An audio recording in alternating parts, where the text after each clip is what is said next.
କରିବା କଥା ହେଇଥିଲେ ମୁଁ ତତେ ସେଇଠି ମର୍ଡର କରିଦେଇଥାନ୍ତି। ତାହେଲେ ଏଠିକି ଆଣିଛି ପ୍ରୀତି ଠାରୁ ପ୍ରୀତି ପାଇବା ପାଇଁ। ଦିନେ ରାଜା ସେ ସ୍ୱପ୍ନ ଦେଖିଲେ ତାକୁ ପାଗଳର ପ୍ରଳାପ ବୋଲି କହନ୍ତି। କ'ଣ କହିଲୁ? ମୁଁ ପାଗଳ? ଆଗ ତମେ ସୁସ୍ଥ ମଣିଷ କଣ ଏମିତି କାମ କରନ୍ତି? ମୋତେ ଅସୁସ୍ଥ କରିଛୁ ତୁ। ଭଲ ପାଇବା ଭାତରେ ଆଡ଼େଇ ଦେଇ ମୋତେ ଆଘାତ ପରେ ଆଘାତ ଦେଇ ଚାଲିଯିବୁ। ଆଉ ଏସବୁ ବଦଲା ନୁହେଁ ତୋତେ ଛାଡ଼ିଦେବି। ତୋତେ ଭାବୁଛୁ କେମିତି? ମାରିଦେଲେ ତୁ ତ ମୁକ୍ତି ପାଇଯିବୁ। ହେଲେ ପ୍ରତି ଆଘାତ ଯନ୍ତ୍ରଣା ତୁ ଅନୁଭବ କରିବୁ କେମିତି? ନା ଅଛି ମୋର ଅନୁଭବ କରିବାର ଶକ୍ତି, ନା ଅଛି ତମ ଭଳି ଅମଣିଷକୁ ଭୟ। ଫଳରେ କହୁଛି ମୋତେ ଛାଡ଼ିଦିଅ। ଛାଡ଼ିଦେବି ନିଶ୍ଚୟ, ହେଲେ ତୋ ଠାରୁ ପ୍ରୀତି ପାଇ ସାରିବା ପରେ। ପାଇବି ସେଟା ତୋ ଇଚ୍ଛା ନହେଲେ ମୋ ଇଚ୍ଛାରେ ହବ। ଜବରଦସ୍ତି ଏଥିପାଇଁ ତୁ ଦେବି। ମୋ ବାହାଘର ପ୍ରସ୍ତାବ ଗ୍ରହଣ କରିଲୁ କ'ଣ ପାଇଁ? କେମିତି ହଁ କରିଥାନ୍ତି? ମଣିଷ ସହିତ ବିବାହ ହୋଇଥାଏ। ମଣିଷ କ'ଣ କେବେ ପଶୁ ଆଉ ଜାନୁଆରକୁ ବାହା ହୁଏ? କ'ଣ କହିଲୁ? ମୁଁ ପଶୁ ଜାନୁଆର? ଆଗ ତମେ ମଣିଷ।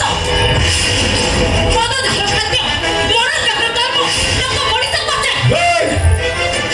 ମୋ କର୍ମ ହେଇପାରେ ମଣିଷ ମରଣ ମାତା ଭବା ଭାବୁନି ମୋ ମନ କ'ଣ ମଣିଷର ମନ ନୁହଁ? ମୋ ହୃଦୟ କ'ଣ ମଣିଷର ହୃଦୟ ନୁହଁ? ଭଲ ପାଇବା କ'ଣ ମୋ ପାଇଁ ପାପ? ସଂସାର କରିବା ପାଇଁ ମୋ ଯୋଗ୍ୟ?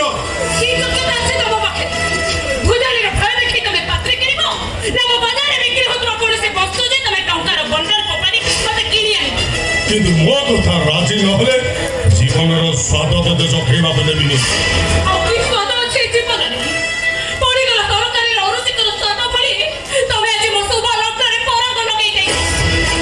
ମୁଁ କିନ୍ତୁ ଆଜି ତତେ ପରାଗ ମୁକ୍ତ କରିଦେବି। ତୋ ହାତରେ ଶଙ୍ଖା ପିନ୍ଧେଇବି, ମୁହଁରେ ସିନ୍ଦୁର ଲଗେଇବି, ତତେ ମୁଁ ମୋ ପତ୍ନୀ ସଜେଇବି।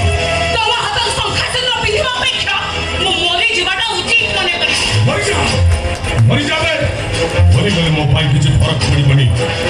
ସାରା ଜୀବନ ହେଲା ନାହିଁ କିଛି ସମୟ ପାଇଁ ମୋ ଆତ୍ମସନ୍ତୋଷ ପାଇଁ ଜୀବିତ ଚାଲିଆ କହୁଛି।